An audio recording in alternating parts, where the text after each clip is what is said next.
Bom dia, pessoal, tudo bem?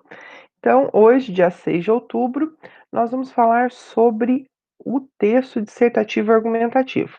Eu estou gravando esse material aqui para os alunos dos primeiros anos, primeiro A e B, do Colégio Duque de Caxias, tá? Mas você que está aí assistindo, às vezes que não é meu aluno, espero que também possa te ajudar. Então, antes de mais nada, a gente tem que falar sobre o que é argumentar. Argumentar é algo que parece complicado, mas que a gente faz o tempo todo, que nada mais é do que quando nós tentamos convencer alguém sobre algo, sobre o nosso ponto de vista. Então é algo que a gente faz o tempo todo. A diferença é que num texto eu preciso organizar isso, eu preciso selecionar argumentos, porque além de tudo, aquilo que eu disse vai ficar ali gravado depois. Então isso é muito importante. Eu tenho um material aqui para vocês, não fui eu que elaborei, é de um material que eu peguei na internet, sim, Colégio São Francisco, mas eu achei ele tão bem feitinho e eu sinto muito, não tive tempo de preparar, que eu vou usar esse material mesmo. Deixa eu compartilhar aqui com vocês rapidinho, tá? Que a gente já se encontra.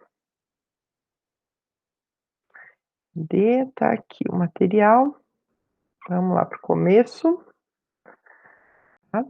Então, gente, quando a gente fala sobre prova de redação, né, a gente está falando sobre um texto em prosa, quer dizer que não é um texto, um poema, não pode ser em desenho também, tá?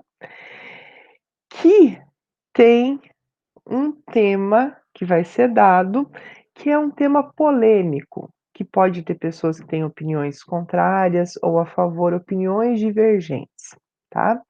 Quando a gente faz o texto, a gente tem também que pensar em 5 competências, que eu já falo. Dentro desse tema, eu tenho uma tese, que é a ideia que eu defendo. Para sustentar essa tese, sustentar essa minha ideia, eu tenho os meus argumentos, os porquês.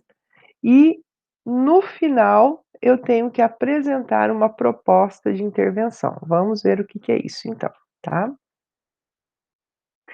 Então, primeiro vamos falar sobre essas 5 competências. Na prova do Enem, nós temos uma nota que vai de 0 a 1000. E são 5 quesitos nos quais eu sou avaliado, cada um vale de 0 a 200, totalizando 1000 pontos, tá?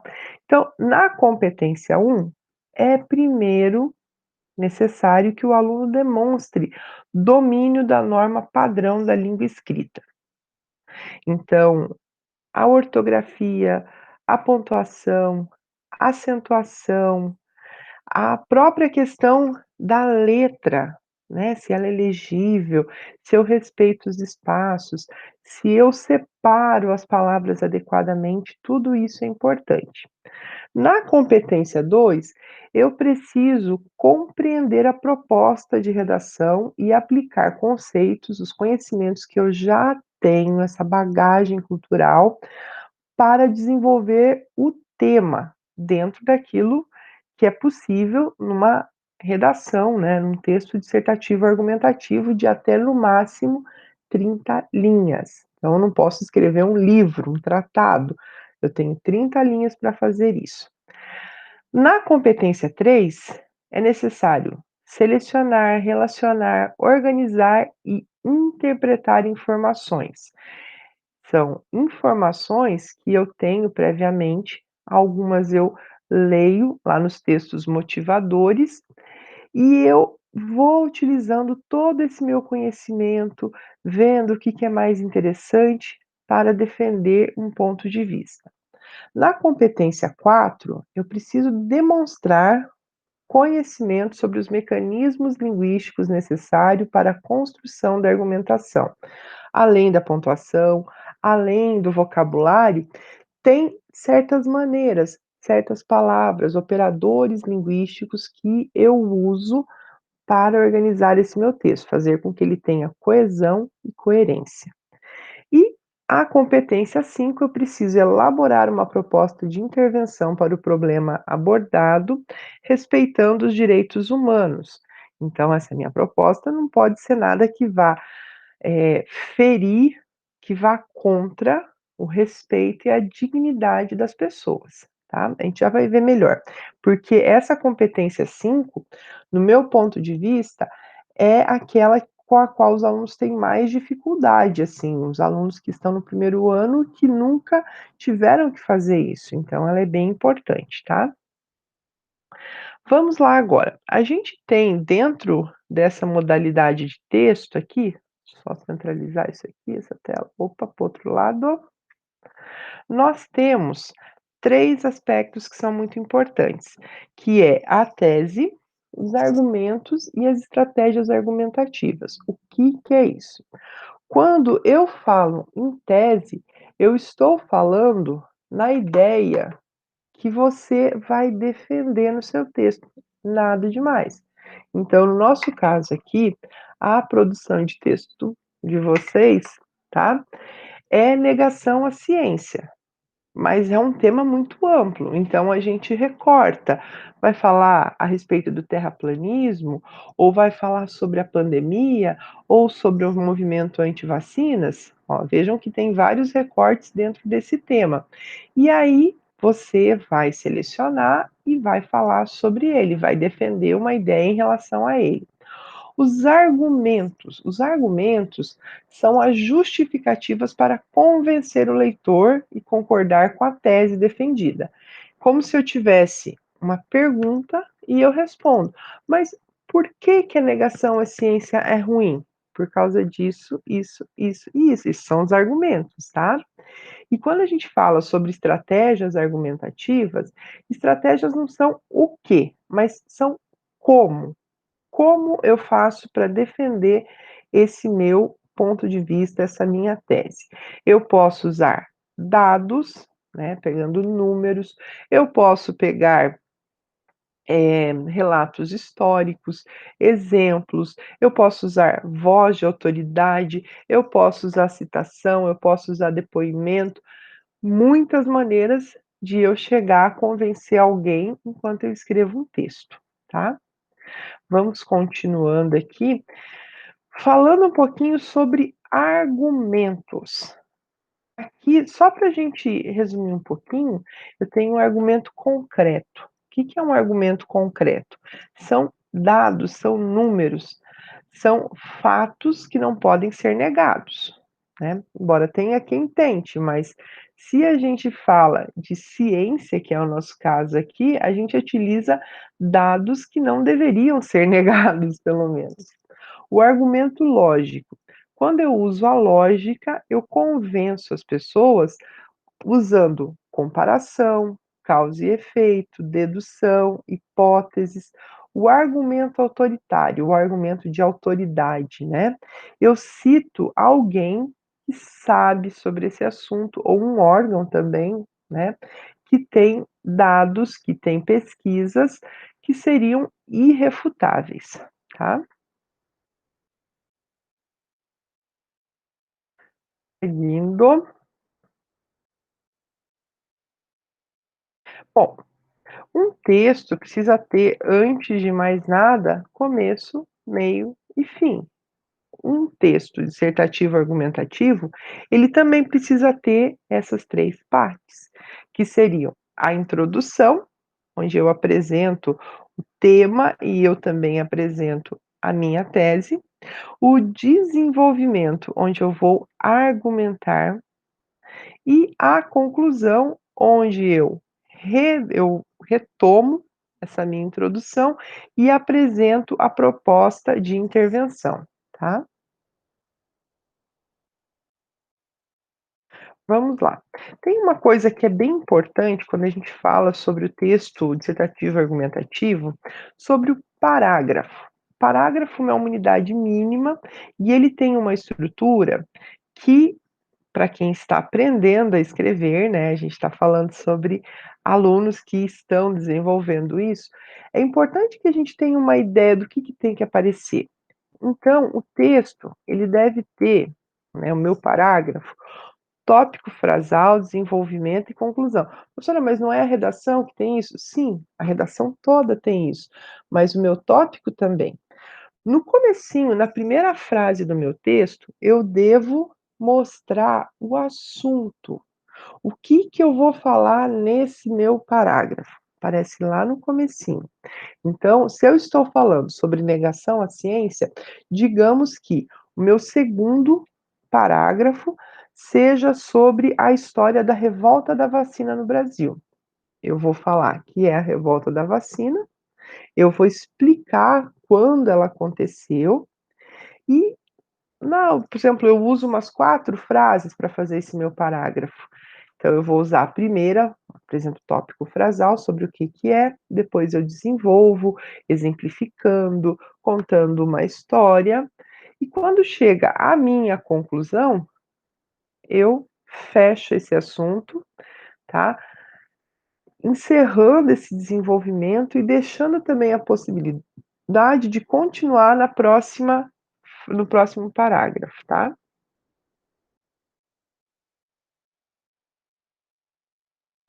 Vamos lá agora para ver exemplo, né, concreto do que é a introdução, o desenvolvimento e a conclusão. A gente está usando aqui o texto de uma aluna, né, que fez o Enem 2017, cujo tema era sobre a educação de surdos. E ela dizia o seguinte: a formação educacional de surdos encontra no Brasil uma série de empecilhos, correto? É empecilhos, então aqui ela teria um pequeno desconto lá da competência 1. Essa tese pode ser comprovada por meio de dados divulgados pelo INEP, os quais apontam que o número de surdos matriculados em instituições de educação básica tem diminuído ao longo dos últimos anos. Nesse sentido, algo deve ser feito para alterar essa situação, uma vez que milhares de surdos de todo o país têm o seu direito à educação vilipendiado, confrontando, portanto, a Constituição Cidadã de 1988, que assegura a educação como um direito, social de todo cidadão brasileiro. Então, olha lá, o primeiro parágrafo dela, bem certinho a gente consegue perceber. Lá na primeira frase, que está marcada em vermelho, a gente vê já o tema. Depois, ela apresenta aqui, ela delimita qual que é essa tese e no último parágrafo ela já mostra que caminho que ela vai seguir, tá? Então, continuamos. Então, a gente tem vários tipos de introdução. Eu não vou me deter nisso aqui, senão o vídeo vai ficar muito longo e cansativo, tá? No desenvolvimento, a gente tem muita coisa que a gente pode, por exemplo, utilizar, como aqui, ó, vamos ver aqui uma forma da gente continuar, tá? A princípio, a falta de profissionais qualificados dificulta o contato do portador de surdez, ó, não fala só surdo, ela usa portador de surdez, demonstra conhecimento da língua, com a base educacional necessária para a inserção social.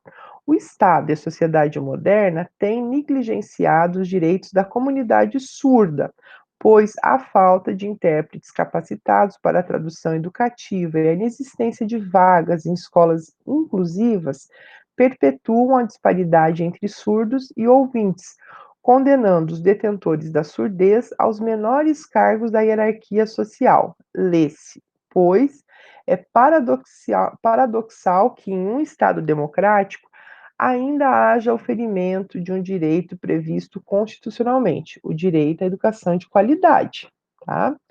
Aí aqui, além disso, a ignorância social frente à conjuntura bilíngue do país é uma barreira para a capacitação pedagógica do surdo.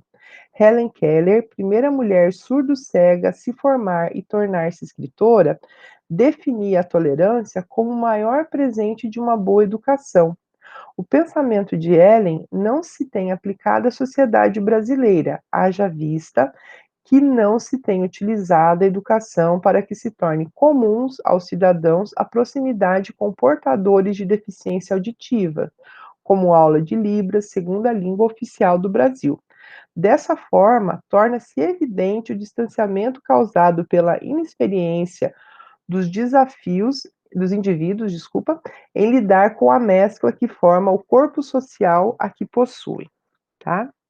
Então, a gente consegue ver aqui no desenvolvimento desse texto, em primeiro lugar, que essa pessoa consegue relacionar vários conhecimentos diferentes, que ela tem argumentos diferentes, e isso é muito importante. Ó, vemos aqui, ó, falando sobre falta de profissionais qualificados, sobre a questão de inserção social, sobre a falta de aula de Libras, né, que é a língua brasileira de sinais. Essa pessoa também, olha o que que ela fez aqui, ela trouxe um conteúdo sobre a Helen Keller, que foi a primeira mulher surdo-cega, e é uma pessoa muito legal, é uma história muito legal, história de vida, então ela vai trazendo tudo isso. Aí ela fala ali sobre a Libra ser a língua oficial do Brasil, isso é muito importante também. Vamos lá então agora para a conclusão que foi feita, tá? Só deixa eu chegar lá, só um pouquinho. Então, quando a gente fala sobre a conclusão, a proposta de inserção, né, social, a gente tem aqui, não faça propostas vagas, gerais, elas têm que ser concretas, ela tem que mostrar o desenvolvimento, sabe? Não é assim, tratar os surdos como iguais. É proposta de intervenção que se faça? Não. Como isso? Como que se viabiliza, tá? Então, em primeiro lugar, como que vai ser avaliado isso? Tem proposta de intervenção ou não tem proposta? Primeira coisa, você fez uma proposta? Essa proposta, ela é detalhada? Mostra os passos para chegar nisso? Então, vejamos como que é aqui, ó, tá? Olha só. Nesse sentido, urge que o Estado, por meio de envio de recursos, ó, isso é uma coisa prática, né, que tenha dinheiro, no Ministério da Educação, promova a construção de escolas especializadas em deficientes auditivos e a capacitação de profissionais para atuarem não apenas nessas escolas, mas em instituições de ensino comuns também, objetivando a ampliação do acesso à educação aos surdos, assegurando a estes, por fim, o acesso a um direito garantido constitucionalmente. Outro sim, ó, você vê que ela mudou de assunto, olha, veja essa palavrinha que ela usou, outro sim, uma palavra que a gente não vê na língua oral, a gente só vê escrita, mas que é muito legal quando o aluno, quando o candidato utiliza, demonstrando que tem conhecimento sobre os recursos de construção de coesão e coerência. Outros sim, ONGs devem promover através da mídia campanhas que conscientizem a população acerca da importância do deficiente auditivo para a sociedade, enfatizando em mostrar a capacidade cognitiva e intelectual do surdo, o qual seria capaz de participar da população economicamente ativa, PEA, como fosse concedido a este o direito à educação e à equidade de tratamento, por meio da difusão do uso de Libras. Dessa forma, o Brasil poderia superar os desafios à consolidação da formação educacional dos surdos. Veja uma coisa interessante. Lá na introdução, né, se vocês estão lembrados, não volta ali a dar uma olhadinha, ela fala sobre a Constituição Cidadã de 1988. Aqui, na conclusão, ela usou a palavra constitucionalmente, tá? Então, ela remete para aquilo lá, ela retoma, ela está falando sobre a necessidade da inserção dessas pessoas. Ela fala de novo aqui, mas aqui é de uma forma detalhada. Como iremos resolver o problema dos surdos que estão sendo excluídos da sociedade, da educação brasileira? Então, ela apresenta. Veja que também está bem detalhadinho. Em primeiro lugar, que haja dinheiro, que o governo federal mande via Ministério da Educação dinheiro para construção e formação de pessoal capacitado. Depois, não só o governo, mas também a sociedade civil organizada, que promova, né, através da mídia, campanhas de conscientização. Você vê que está bem construidinho. Então é isso, né, que eu espero que vocês consigam fazer aqui, né, na proposta de vocês. Então, o seguinte, pessoal, eh, desenvolvam esse texto, a proposta vai estar disponível para vocês lá no Classroom, também vou mandar via Whats. Pode ser feito texto digitado, tá, abrindo uma exceçãozinha para vocês, e mandado via Class, ou então vocês podem fazer o texto manuscrito e entregar na secretaria da escola até dia 13, na próxima terça-feira à tarde, tá. Então é isso que eu tinha para falar nessa aula, espero que vocês tenham entendido. Qualquer coisa, ficou com dúvida, não entendeu? Faz o questionamento, pode ser no Classroom, pode ser no YouTube, pode ser no Whats, e a gente tá aí, tá? Então, uma boa semana, fiquem bem, um beijão para vocês.